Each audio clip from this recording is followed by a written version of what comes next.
Top of the morning to you. It's Saturday the 22nd of March, 10:40, and look where I am this morning. We are at Whitepark Bay, and we are at Whitepark Bay Youth Hostel, which is just down in the dip there. And this is absolutely wonderful. And look at all those folks out on the sand there.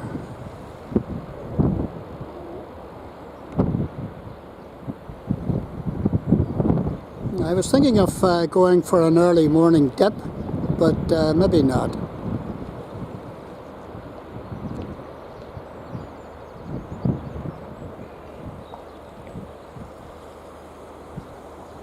And this is the beautiful Causeway coast, North Antrim Causeway coast, famous for its beauty, and more recently famous for Game of Thrones.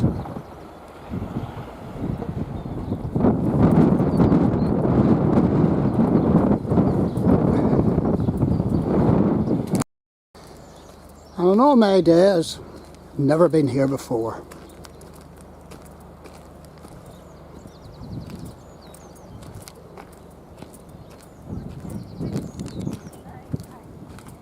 I've got a few notice boards.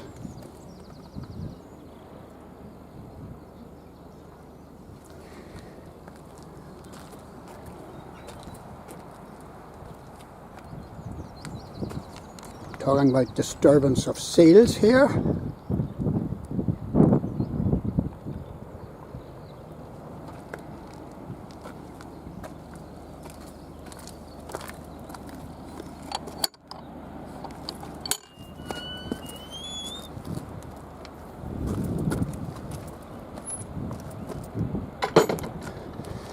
And there's a filler notice board here. So what does it say? Spectacular sweep of sandy beach stretches for 2 miles under a crescent of startlingly white chalk cliffs. Sheltered below the cliffs is a small fishing hamlet of Port Braddon with its tiny little church, the smallest church in Ireland. I wonder if that's still there, dedicated to St. Gobin. The other end is Ballintoy Harbour, complete with its quaint tea room. I would imagine there's 2 or 3 quaint tea rooms. And here's the Druid's altar at Ballintoy. I wonder could I find that? Probably not. And various scenes. That looks like a buzzard. That looks like a whitethroat, and that's a starling. Port Braddon oyster catcher. Around 8000 BC, shortly after the retreat of the last great ice ages, man set foot on the island of Ireland. While we're not sure where they came from, these Mesolithic hunter-gatherers made their homes in such places as Mount Sandal. Never been to Mount Sandal on the River Bann, and that's so up at Coleraine, and possibly here at Whitepark Bay. And they found bones, and these bones represent 3 females, a girl of 16, a young woman of 20, and an adult female. Isn't that shocking? Most of the bones have primitive features which are not likely found together in post-medieval times, and there are some characteristics which suggest an epipathologic post-glacial hunter-gatherer inheritance, and this comes from a report by A. McLean, and it's Ulster Journal of Archaeology, 1943. And this guy, Andrew McLean, excavated Port Braddon Cave in the 1930s. He dug into the floor of the cave by as much as 7 feet. Each layer he removed was a time capsule, providing clues and evidence of human occupation. In the layers near the top, he found iron objects, the barrel of a muzzle-loading pistol. In deeper layers he found pottery, bone, combs, flint tools. Deeper down he found primitive flint tools, In the deepest layers near the Pebble Beach, he found evidence of fireplaces, shells, animal bones. May had unearthed the entire history of the cave in just 7 foot of excavation, and he was called Andrew McLean May. And did you know that diving gannets and sandwich terns, oyster catchers, ring plovers, eider ducks have the run of this shore? Willow warblers, that's a willow warbler up there, by the way, silly me.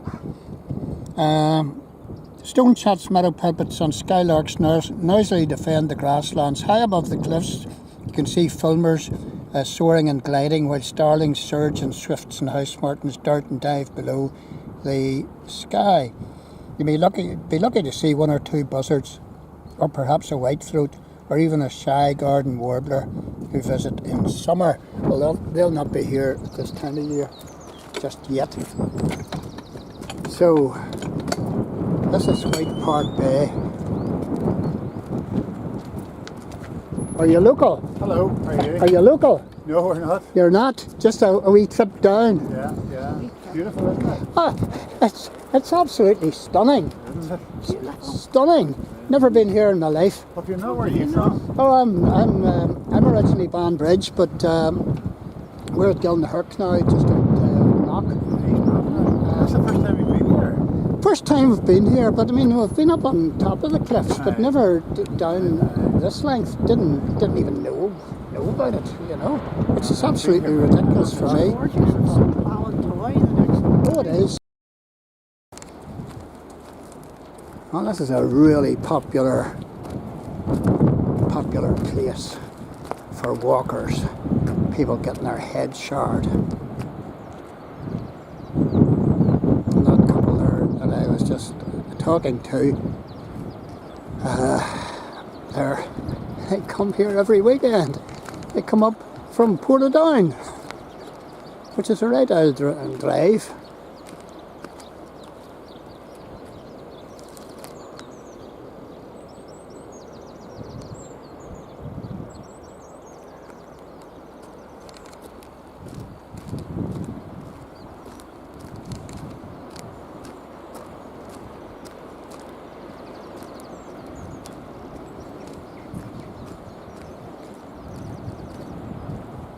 And the daffs have been blown to bits, but they're still blooming away.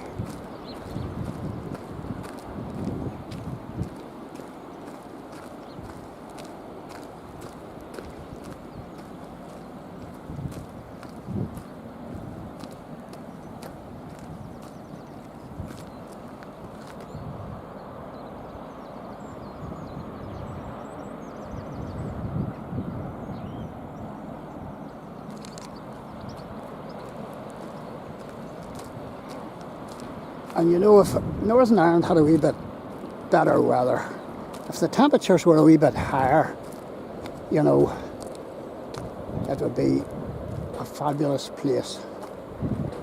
It's not bad as it is, but, you know,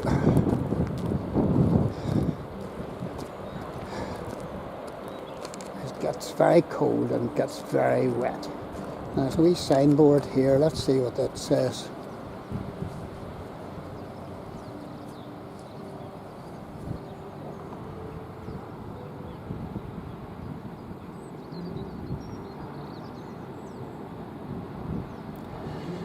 This is talking about Whitepark Bay Youth Hostel. To commemorate the foresight of John Calvert and Wilfred Capper, who encouraged the Youth Hostel Association of Northern Ireland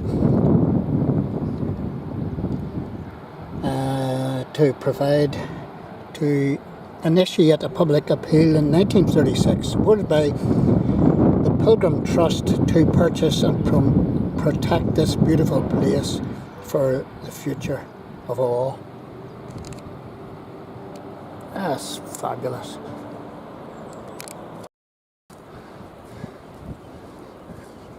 But I want to show you the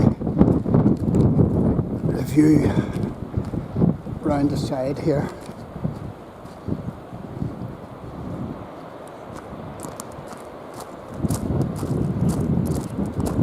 The other direction.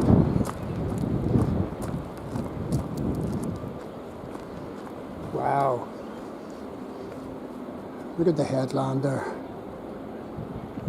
Not sure what the name of this headland is,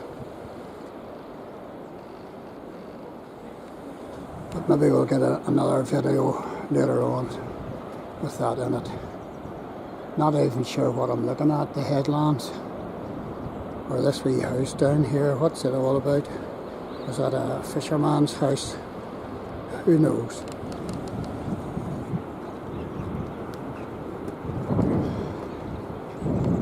I'm sure there's peregrine nesting in some of the cliff faces here. Or on some of the cliff faces. More to come, folks, hopefully. And there's a ship out there.